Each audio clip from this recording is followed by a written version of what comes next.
when he wasn't rambling about politics, sometimes he'd say something useful and interesting. Well,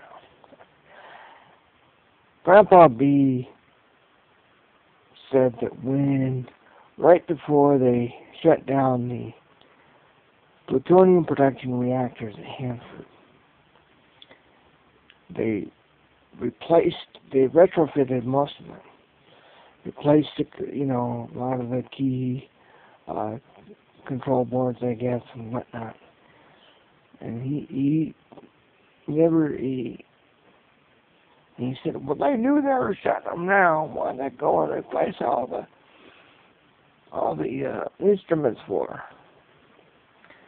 And he, like many things, he'd been saying that over the years, and I knew that eventually I would get reading about this stuff, but until then I just didn't know what to say. Then I realized that the reasoning probably behind it was that, hey, they had the parts and they had the crews. And what else are you going to do with these? I mean, And when I explained this to him, he seemed to agree that was probably why. He said, yeah, but they were shutting them down. I said, well, they might need to start them back up again for some reason. Who knows, in the distant future or whatever. But if they had if they had the new parts that they already have for them.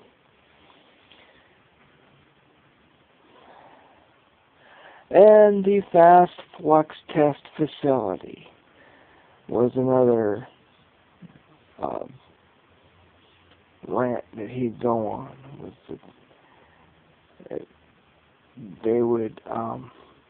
That they shut it down, and I told him, I said, hey, that they tried to rent it out to other governments, but not very many takers, certainly not enough to pay for its enormous expenses of, I don't remember offhand, but maybe $1 million a week, somewhere around there. And then private companies tried to look at it to run it, and yeah, there was a few things that commercial uses, like medicines and whatnot, but nowhere near to justify that kind of expense.